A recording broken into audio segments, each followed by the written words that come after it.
Yeah, they're always doing things we don't like. They use taxpayers' money to enrich themselves and their friends, and they never keep their promises to voters. They've been caught stealing and lying and taking bribes, and they mostly do what the big corporations want. Yeah, they're always doing stuff like that. They're completely corrupt. They're a bunch of lying crooks. Well, at the moment we don't have a court of law. We have a color of law, which is fiction. UCC is a set of codes that was set up over 100 years ago by lawyers. And with the Uniform Commercial Code comes contract law. It's all to do with contract. So we are not under any law. We're just under contract. The UCC is very, very important for people to learn about what's going on with their lives, because we are under contract law, no other law. There is no law at all. Majority of the judges here in the United Kingdom are not judges. They're just doing business. They might be a retired lawyer. They're doing business as judge. And so-called judges in Malawi and in Canada? All of them, exactly the same system. They're under the UCC. When you buy a car, you are invited to defraud yourself by then handing it over to the Crown of the State, unwittingly. Yes, because it's fraud, and they're committing this fraud, and they're not letting you know what they're doing. They make millions, hundreds of millions. The highway belongs to us. They says you have to pay to drive on the road. You don't. The DVLA is just a corporation set up by the Crown. All these corporations are set up by the Crown. The only reason to have a license when you drive a car is if you're doing taxi service or doing it for business. But if you're driving for your personal use, going to work, going to the market, take your family out, going on vacation, that you don't require a license. There is no law that requires No. you. You can move about the surface of the earth unmolested. Yes. That's law. That is the law. Yes, that is the law. But that's not what they're But telling these you. fictions, these costumes, these people wielding batons and guns and tasers, they've somehow been given license by the government to apprehend you, arbitrarily stop and search you, terrorize you, rip you out of your vehicle. Who gave the traffic enforcement officers the right to stop and apprehend people going about their God-given business? Corporate police. If you call a police officer and you know whose side they're on, if you call a police officer and the bailiff is at your door, they will tell you they cannot come because it's a civil matter. But if the bailiff calls them, they will come. That means that they're not working for you, period. They're working for the parent corporation. They're working for the corporation, yes. They're corporate police. How many of the police do you think know this and understand this distinction? I think 90%. Do you really? I do. In the United States and in... And here, yes. Yes, 90% of the police know they're corporate police. The court systems, the justice system, the policing system, all of these systems are designed to commercialize human beings, harvest them monetarily. Yes. Right. The average human being would, if they understood this, would utterly reject this system. Of course. If they understood it. Of course. But of course most people are completely indentured to it, yes. are mind controlled, Yes. reading the newspapers, watching the television, and repeating verbatim the bullshit that's taught to them. Yes. So, when this Prime Minister said she's going to give 300 billion to the common market, where do you think she's getting the money? Not from your wages that you pay taxes on. That's a different set of money. She gets it from your trust fund, from your birth certificate. That's where they get the money to build the roads and do everything you could think of. do you think it would be the median value of the average 50-year-old by the time they turn 50 in the United States? What is being traded? I would say, in their name? I would say maybe $1 billion, over $1 billion. Right. We have gold. For every pound that if you weigh 8 pounds at birth, you have 8 pounds of gold set aside for you. Assigned to you by whom? By the Crown. In England? Yes. And in the United States? Yes. By the Treasury? Yes. And because the United States is owned by the Crown. I think if people get to know and they come together, it doesn't take hundreds of millions. 1 million sovereigns get together can make a hell of a lot of difference, because the word spreads from one to the other. And once people get to know that this is what is being done to them, it's going to be like wildfire. Once people get to know the law, what they're under, and what they're doing to them, and how they're making... You see, they make things to distract you, like the news and all this fake, all this stuff, television, and this is what they do. So once people can get together, if 100 people go to the bank and all keep taking out £100, before the end of the day, the bank will close. It's very simple if people get to understand what's going on. And it would be good for them to know, because we need to stop this. We need to stop what they're doing to people, hurting people for no reason, put people in poverty. And by they, we're talking about the parent corporation. The parent corporation, The yes. banks and governments and justice systems all working to penalize and harvest humanity. Yeah, they're in bed together, everybody. They said, if they send you to the Citizens Advice Bureau, don't even bother to go, because they're working too with them. Everybody they have in their pocket. And it's very sad, because people will do things to other people for very little money. Are you hopeful for humanity? I am, very much so.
Talk to us about the straw man. What exactly is the straw man?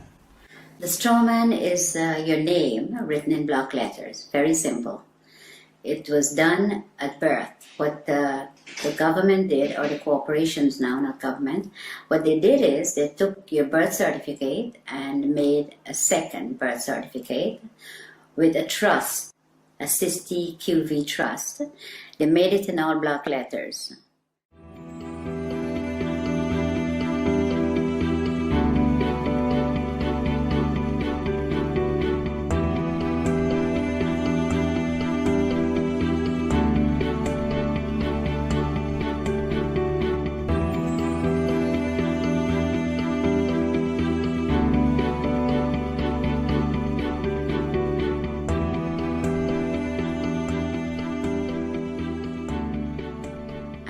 For them to interact with you, they have to interact with you as a fiction, because they're all corporations. Corporation cannot interact with real people. So they made a straw man. They call it a straw man because it has no soul and is spiritually dead. So let's break this down. You're born in the hospital room. A certificate of live birth is issued. What happens is that she has to register the child's birth. She has to go to the registration office and register. If she does not register, she will be taken to court, according to what the law is saying. They take the birth certificate that she registered as an informant then that she has the child, and they made a duplicate in all block letters. She didn't, they did. So they've turned the living child now into a trust, fiction. into a fiction. Trust, yes. Which has a certain value allocated to it. Value, yes. Millions of dollars or pounds. And that trust, let's call it a bond, because that effectively becomes traded thereafter. Yes, it becomes warehouse bond for money. So every human being that is being registered to the state or the crown by the mother ends up becoming some kind of a bond that is traded on the stock market. Yes. Without you ever knowing it. Yes, without disclosing.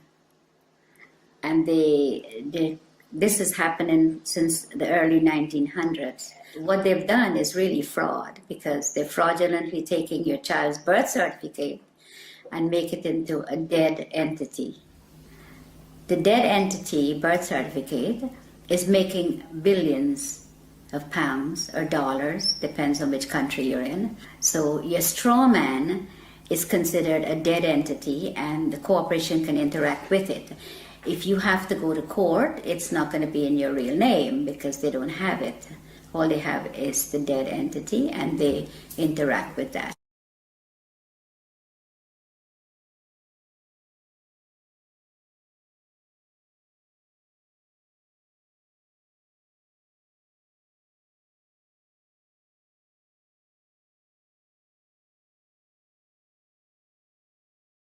So who is reaping the rewards of the value of your bond as it's being traded?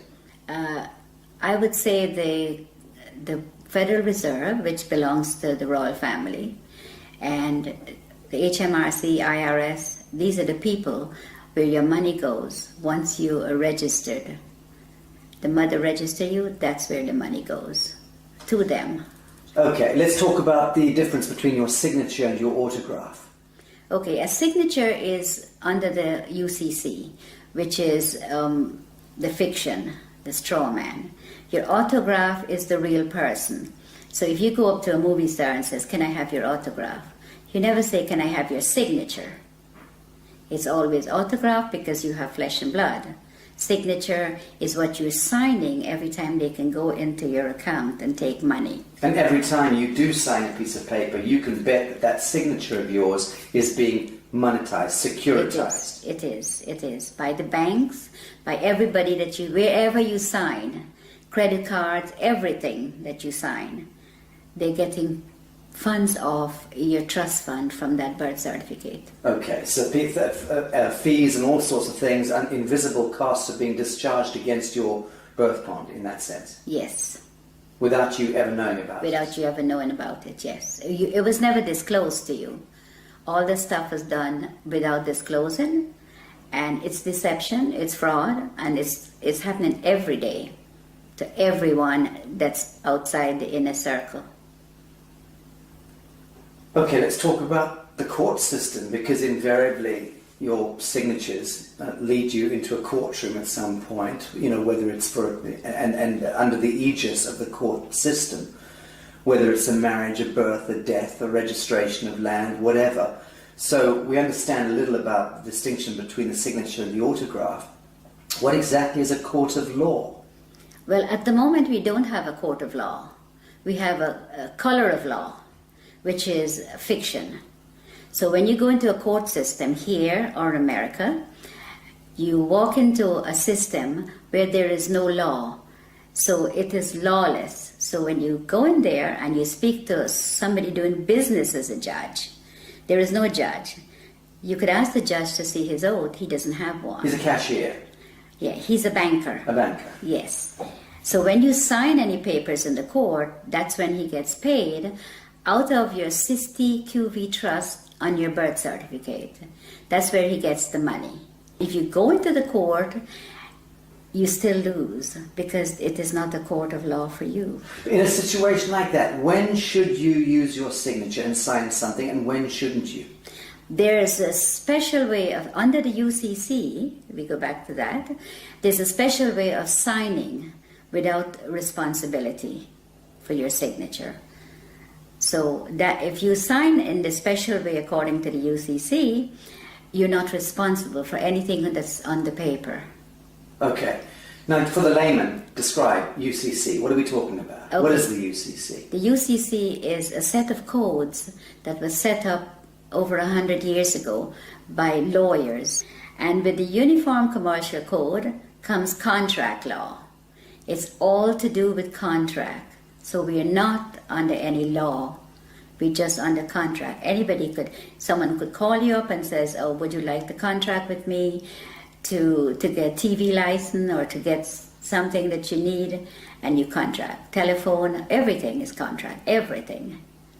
And under the UCC, you do not have to sign a stamp signature or a typed up signature is considered sign under the UCC. So when you get a letter in the mail and it has no signature, or it just have a stamp signature, then it is considered sign.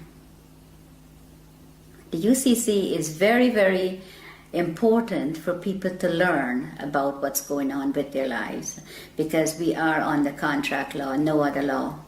There is no law at all. In America, the court system is operated under military.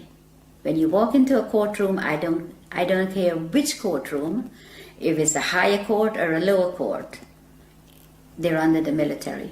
Now you walk in there and you're not a military member, and you're not told that you've been tried under the military. If you mention the Constitution, the judge says it does not apply in my courtroom. But you don't know what he's saying, because you don't know what they're doing to you when you're there. And all of that language is designed to confuse the hell out of you. Yes, it's designed under the UCC, and they know. They know what they're doing, and they know how to manipulate you. So you're saying all judges are very schooled and versed in UCC? Yes. They're taken to special training schools in order to learn this? Yeah, the president appoints all the federal judges in America.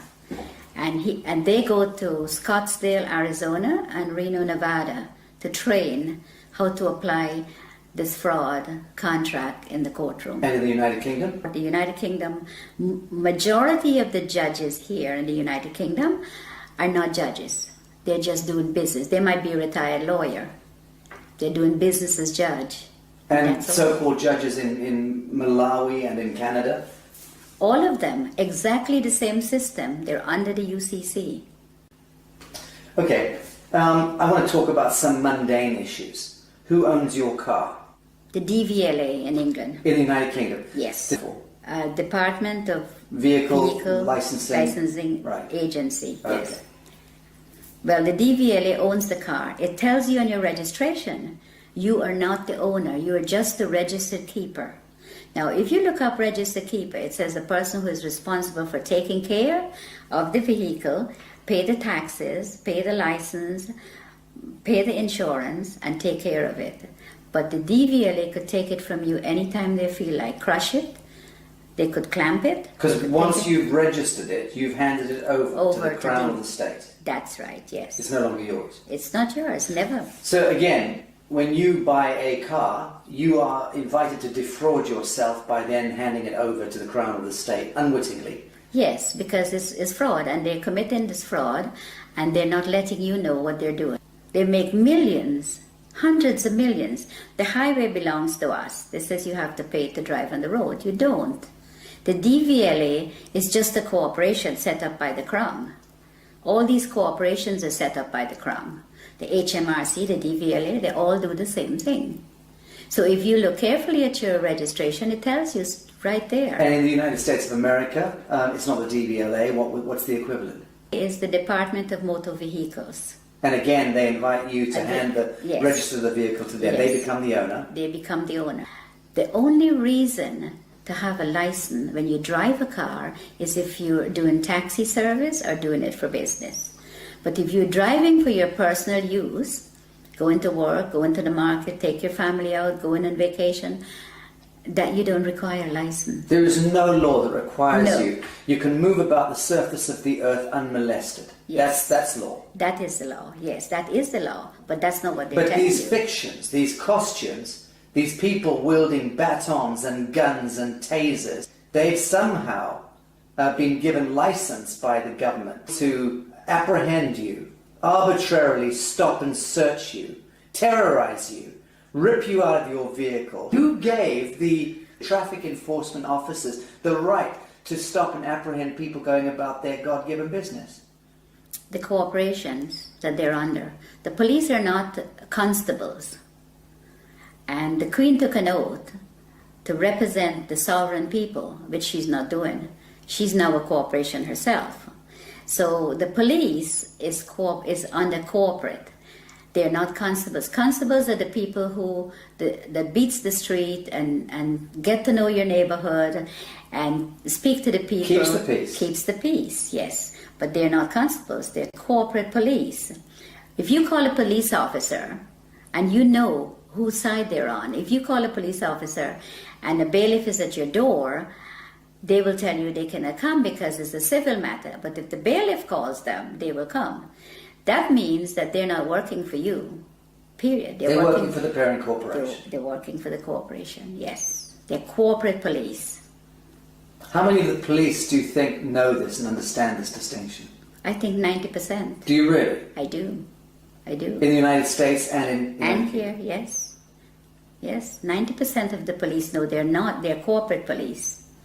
But surely then they understand that they are in serious breach of their foundational oath. And they should thereby surely understand that the Queen of England is in serious breach of her coronation oath, which requires her to intervene if her parliament or government is conducting any cruel and unusual punishments against the people. And it's my understanding that being stopped going about your business in the street and dragged out of your vehicle and beaten with a baton for whatever reason, that to me by definition is cruel and unusual punishment. Okay, but they're given that permission to do that by the corporation they're in. They are given. If they were not given that permission, they could not have done that. They could not drag you out of your car or molest you or take you to the station for no reason. But it's not a law that gives them the right. It's a statute. It's a technocratic words on paper, statutes that have allowed them contractually to go ahead and beat the citizenry, right? Okay, yes. But it's not lawful. No, it's not. It's entirely not. unlawful. It's legal and it's fraudulent activities, and they're being backed up by their corporate headquarters. So you cannot win because there's always somebody there to protect them, and they know that. So let's drill down into this. A policeman is there and should be able to respond to a living soul doing injury against another living soul. If they witness that, they have every right to intervene. In the same way that you and I can conduct a citizen's arrest. If we see that somebody's being harmed, we should step in and try to intervene. But that's really as far as it goes. They have no business trying to commercialize human beings and penalize us for walking across streets or for not stopping at an amber light or whatever. All of that stuff is just nonsense dreamt up by the corporation. It is. Right. Yes, it is. It's all fraud. Everything they do. And that's why they're giving the opportunity to do this to the sovereign people. Because the sovereign people are ignorant of the Uniform Commercial Code and contract law and how these people operate. They go into the court and they do the same thing. You tell them, don't go. Even if you don't go into the court, they still fine you for the same thing as if you go into the court. But if you go into the court and the police takes you there, then you never win unless you know the law. And they know that you do not know the contract law and that you're under contract and you're walking into a trap. You go in there and the police or whoever is going in there with you, it's always they're the ones who win. You never win. Let's, for instance, say you're driving down the street, you have not hurt anyone, and you got stopped by the police. And the police breathalyze you and says, I have to take you in or I have to fine you. Or both of those. Who did you hurt? Who did you hurt? Who are you going to be paying this money to? You didn't hurt anyone. There's no victim. There's no victim. You have to be a victim under the common law. For there to be a crime. For there to be a crime. It's as simple as that. It is as simple as that, because to give you a ticket or to book you and take you to the station, who did you hurt? There is no one that you have hurt. That's just a commercial penalty. It is a commercial penalty. Okay, so we're getting the picture here that the court systems, the justice system, the policing system, all of these systems are designed to commercialize human beings, harvest them monetarily. Yes. Right. Yes. Very, very little of that expenditure, that energy goes towards keeping the peace. Oh, none of it goes towards keeping the peace. They don't keep the peace. All they do is they create the problem and then they find a solution. And then sell you that solution. Yes. and then penalize you if you don't accept the solution. That's right. Right, sounds like a very rigged casino to me, rotten to the core. It is. And it seems to me that the average human being would, if they understood this, would utterly reject this system. Of course. If they understood it. Of course. But of course most people are completely indentured to it, Yes. are mind controlled, Yes. reading the newspapers, watching the television, and repeating verbatim the bullshit that's taught to them. Yes. So the truth is, it seems to me that human beings are not predisposed toward hurting one another. We don't enjoy going to war. No. We don't enjoy No. hurting each other. Yes. In the main, most people get along and just want to get along. Of course. But the systems conspire Yes. with a model of scarcity economics and drive war and disease and poverty. Of course. That's the only way they can make money. When this Prime Minister said she's going to give 300 billion to the common market, where do you think she's getting the money? Not from your wages that you pay taxes on. That's a different set of money. She gets it from your trust fund, from your birth certificate.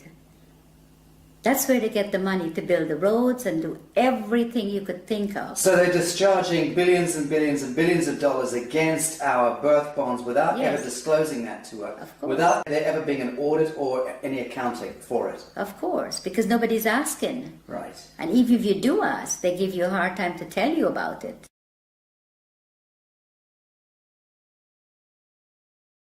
So if you try to go and discover your own birth bond, let's call it that, and you try to discover the true value, how does one go about doing that? You apply to the Federal Reserve for it. There's forms that you can fill in, and you can, once you find the bonds and the serial numbers, you can get it from the Federal Reserve because they have it. And you can then discover the value of your bond? Of course. And the average, let's say, 50-year-old in the United States would be worth what? A 50-year-old in the United States, it could be worth hundreds of millions. But one comment, if you go on the website and you put in your birth certificate number, and it comes up only one, you have hundreds of thousands of people are trading on it. Right. That's only one that you know of. I think what I'm getting at is, what do you think it would be the median value of the average 50-year-old by the time they turn 50 in the United States? What is being traded? I would say, in their name? I would say maybe $1 billion, over $1 billion Right. has been traded. Okay. Because when I checked, on one of my numbers is over 283,000 people are trading on it. Can you imagine how much money that is? So when we hear that the US has a debt of $23 trillion or whatever it is, that fictitious money was all pumped out of the air, but effectively it was discharged against the value of Yes. the people. Yes. Right, so that's where the fiction emerges. Yes. And it becomes this huge imbalance that no one quite understands. How on earth did we get that much money? They just made it up as they go along and tell us what they want to tell us. Yes, but they'll validate the making up of that money by, Yes. on paper, discharging it against the value of Yes. the citizenry. And the citizens' gold, our sovereign gold. We have gold.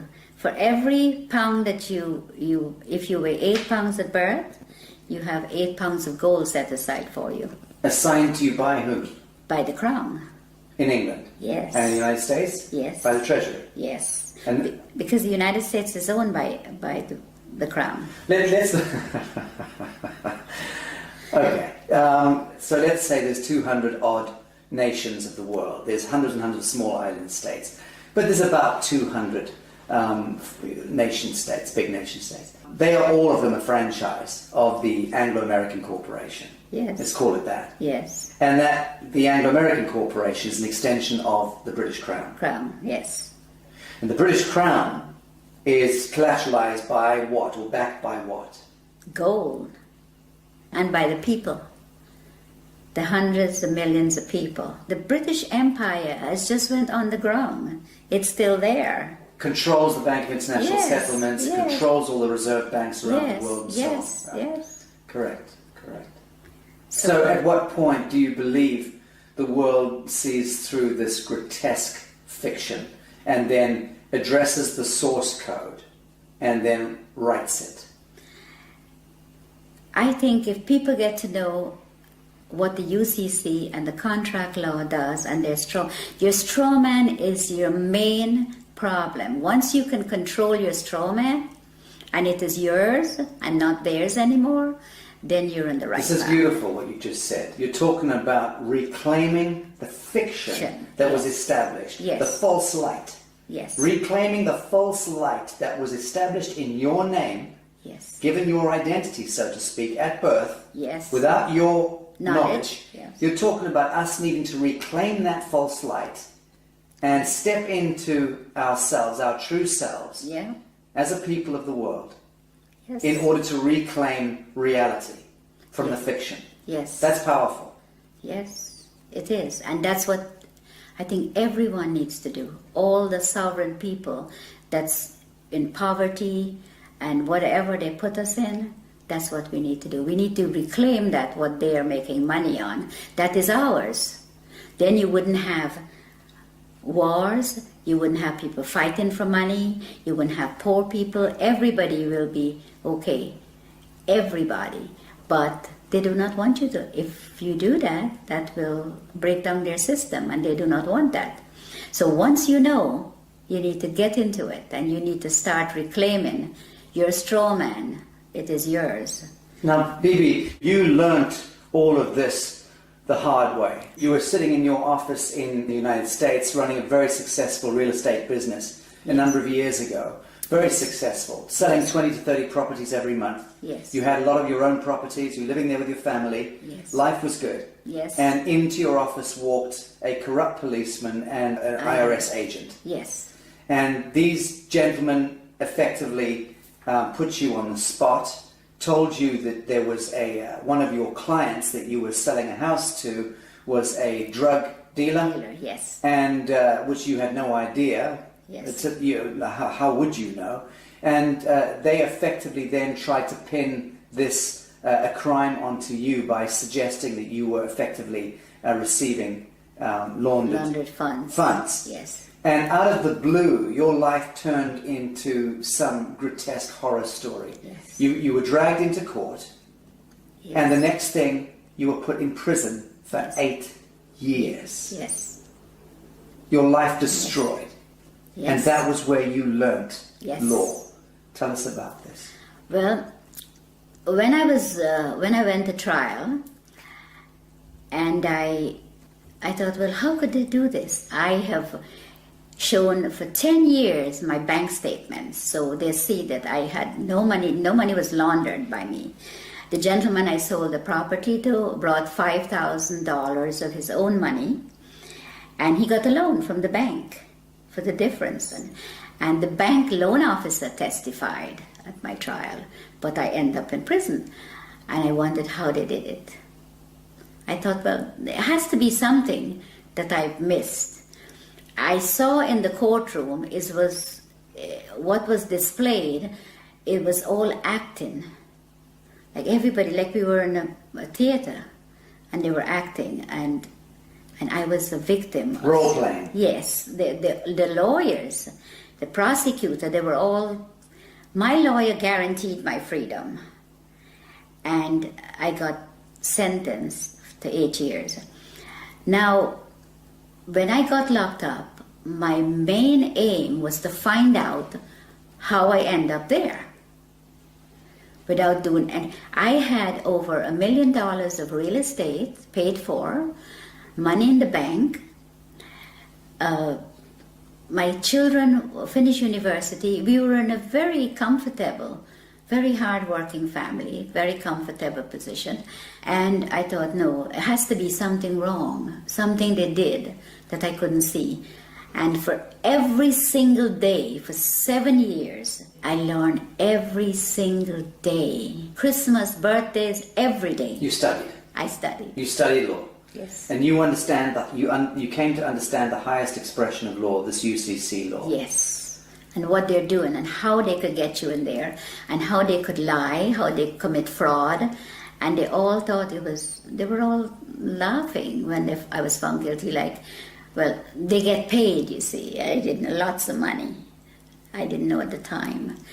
And these people, I was in the prison, and there were hundreds of women that were there that was in the same position as I was. They were tricked into the system. Yes, they didn't do anything. And then once they're in prison, they're having a prison bond issued. Oh, yes. And then their prison bond is traded on the stock market, Yes. making huge amounts of money. With their numbers, yeah. And they're relegated to becoming slave workers. Yes. And no one's told this.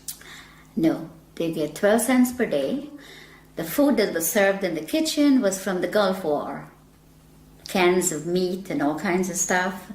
And they said the prison is not making any money, and they're telling the people out there that the prisons are losing money, and all these drug dealers and all these people coming into prison, and we don't have enough money. That's a lie. They're making thousands of dollars a day per prisoner. I know it's at least $3,000 a day. Yes. Per prisoner. But they invest into the prison system, into Unicor. Prisons for profit. Prisons for profit. Disgusting. And they invest in the prisons, and they make hundreds of billions of dollars. And the prisoners get 12 cents a day, and the food that they feed the prisoners... Not fit for dogs. No, it comes from the farms, and they get tax write-off on it. The chicken may be 2-3 months old, and all kinds of stuff. They serve horse meat for beef. Well, you're about to launch an online workshop and tutorials through the Newark University, teaching UCC and explaining to people from around the world how they can navigate their situation, whatever their situation may be, because all of us are facing penalties and cruel and unusual punishments. Yeah. But let's discuss something as mundane as a parking ticket, okay? Something that everybody understands. What are the do's and don'ts? You've just gone back to your vehicle and there's a parking ticket on it. It's parking tickets are a contract. You do not have a contract with your council. They put a ticket on there. There's no contract, so you don't have to pay that ticket. So what are your steps? You send the ticket back to them. No contract. And you tell them no contract. They have to produce a contract where you sign to say that if you park somewhere that you're not supposed to, you will have to pay the ticket. I remember someone showing me a ticket not so long ago, and the ticket had a CEO, it says CEO on the ticket, and a signature. CEO? Yes. Chief Executive Officer? Yes. So I sent the ticket back to the CEO, and I asked him when was he there at 8 o'clock at night putting tickets on the cars.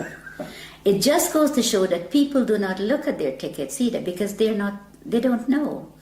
And it's very sad, because a parking ticket, why should you have to pay for parking when you own the roads? We owned it. We own everything. So you've sent your parking ticket back with no contract on it. What are the next steps that they're likely to take? They would write to you and said you have to pay. If you pay within a certain time, it's only half. You have to pay half of the fine. What's your response?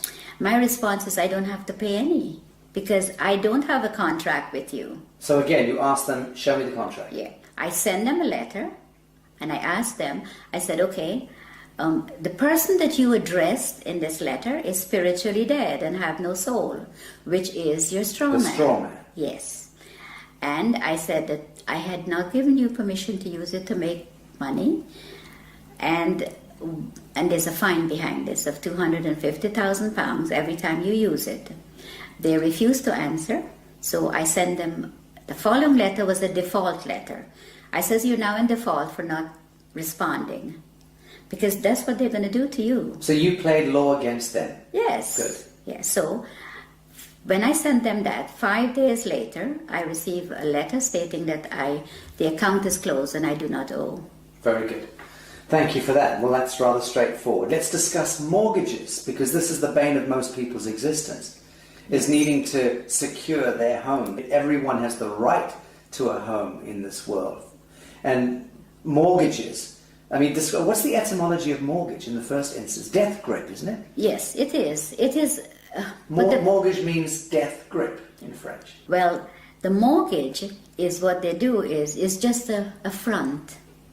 Because the minute you miss a payment, when you get a mortgage from the bank, they're after you. The first time you miss a payment, it goes straight into the insurance company that the mortgage company have. And they want you to miss a And payment. they want you to miss a payment because they don't lend you money. But let's go back. Your house is, let's say, worth $100,000. Now, when you apply for a mortgage, they don't have the $100,000. But you come along with your block black capital signature, you sign the application, they then monetize your signature by having $100,000 worth of your value discharged against your treasury bond. Yes. That money they then lend to you, and they double dip because they then get you to pay that money back plus interest. What they do is they don't lend you that. They don't lend you anything. You fill up your papers and you sign. The signature is what they want. Then they tell you, okay, you have to be a good boy and you have to be a good credit and you can borrow from me. So they lend you a piece of paper that you sign with very fine writing in the back. That's where the legalese comes in because that's what they do. Then you sign it, signature. They take that and they tell you, okay, the funds will be ready in 2 to 3 days to come back. The following day with the signature, they go into your trust fund and they get paid the $100,000. They never disclose to you that, okay, we got paid, so the house is now yours. No. They come back when you go on the third day, they've already got their money, they say to you, okay, this is the agreement, you pay so much every month, the interest rate, all that you've already signed for. So now they put the $100,000 on the computer screen for you, so you can finish your house closing. Now that $100,000 is just numbers. It is not money, because they all own the banks. So there's no money pass, no cash, just paper. But they have your $100,000 already. If you don't pay, they take the house. They don't want nothing. They want the property because the money is just paper. It has no value. So the property has value, so they take the property.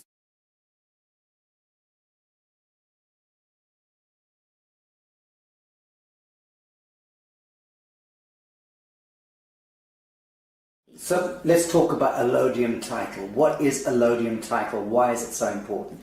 Okay, allodium title is important because you do not own the land.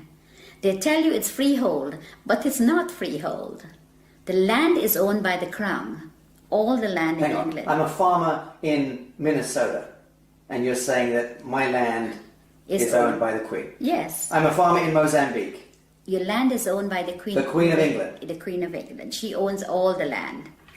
So what happens is you own that piece of brick that's sitting on it that they call freehold or your house. You own that. You don't own the land. So the land, the allodium title, is to own your land. So you can put a sign up and says no trespassing, private property. When you put that sign up, you have to own the land. Because owning the house doesn't mean anything. It's the land they want. See, the bank takes the house, which is part of the Crown, and the Crown owns the land. That's how it works. And you don't own anything. Ever. Ever. You are just a mere user.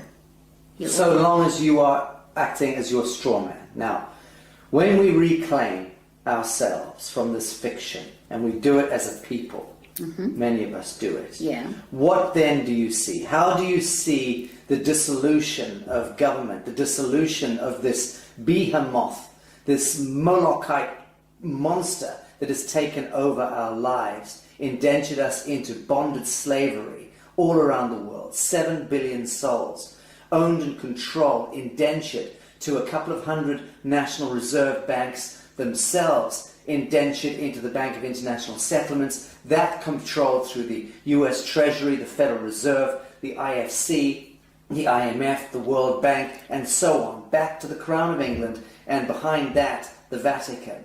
So all of that grotesquerie, that fiction, when do you see us as a people of the world reclaiming real reality from that fiction? And how is that likely to play out?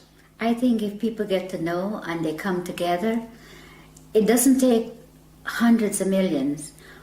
1 million sovereigns get together can make a hell of a lot of difference because the word spreads from one to the other.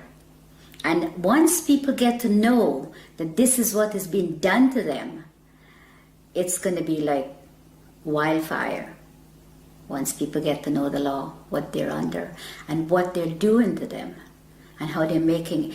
You see, they make things to distract you, like the news and all this fake, all this stuff, television, and this is what they do. So once people can get together, if 100 people go to the bank and all keep taking out £100, before the end of the day, the bank will close.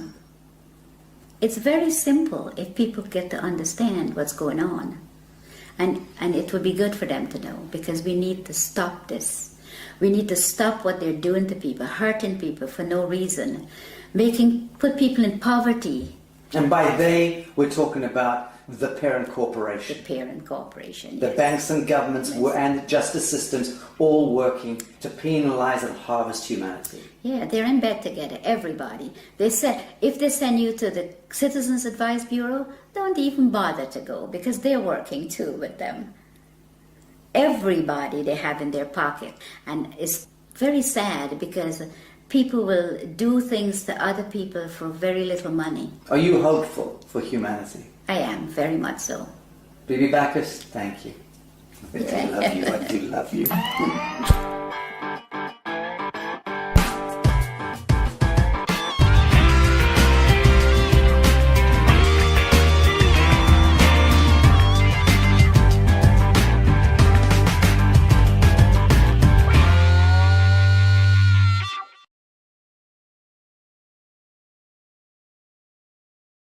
So let me get this straight. A long time ago, a small bunch of regular humans had a meeting and created a document called a constitution that said that they can rob everyone else, millions of people, using threats of violence to make everyone obey their rules and commands. But so that the masses of the people would let them get away with this robbery and slavery, that small bunch also promised in the same document that there were some things the government would never do, and they described a way to structure government so as to restrain it. But over time, the promises have proven to be worthless, the restraints have proven to be useless, and government has grown significantly in size, power and scope, violating more and more of the rights of the people. It sounds to me as if the Constitution was written to constrain government. Then it's been a complete failure.